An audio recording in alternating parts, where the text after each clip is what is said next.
பணம் பணம் பணம்னு பேசுறாங்க. ஒண்ணே ஒண்ணு சொல்லட்டுமா? நாக்கப்படுங்கிற மாதிரி கேக்குற நடுவர்களே, பணம் வச்சுக்கவெல்லாம் பணக்காரனா?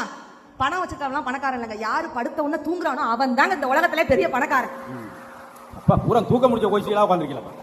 எங்க பணக்காரன் பின்னாடி 10 பேர், பைத்தியக்காரன் பின்னாடி 10 பேர்னு சொல்லுவாங்க. உங்க பணம் பணம் பணம் அன்னைக்கே பாட்டு போட்டாங்க. நடுவர்கள் ஒரு 500 ரூபாய் காசு இருந்து எடுத்தாங்க. வச்சிருக்கீங்களா? அந்த அளவுக்கு இருந்தா ஏன் உங்ககிட்ட வந்துச்சு? உன் பணம் பணம் ஏன் பணம் பணம் ஏன் பணம் ஓன் பணம் ஐ ஏன் பணம் பணம் ஓன் பணம் பணம் ஓன் பணம் ஏன் பணம் ஐயோ பணம் பணம் பணம் அந்த பணம் இருந்தா தினம் தினம் தினம் தினம் அந்த பணத்தை நம்பி இருக்கு தினம் அப்படின்னு சொல்லிட்டு பணத்தை மட்டுமே நம்பி இருக்கீங்க. நாங்க திருச்சி மக்களோட குணத்தை மட்டுமே நம்பி இங்க பேச வந்திருக்கோம்.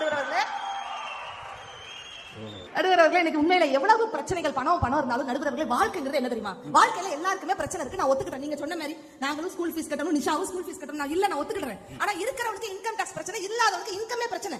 இருக்கிறவனுக்கு சொத்து பிரச்சனை, இல்லாதவனுக்கு சொத்து பிரச்சனை. எவனுக்கு பிரச்சனை இல்லாம போச்சு?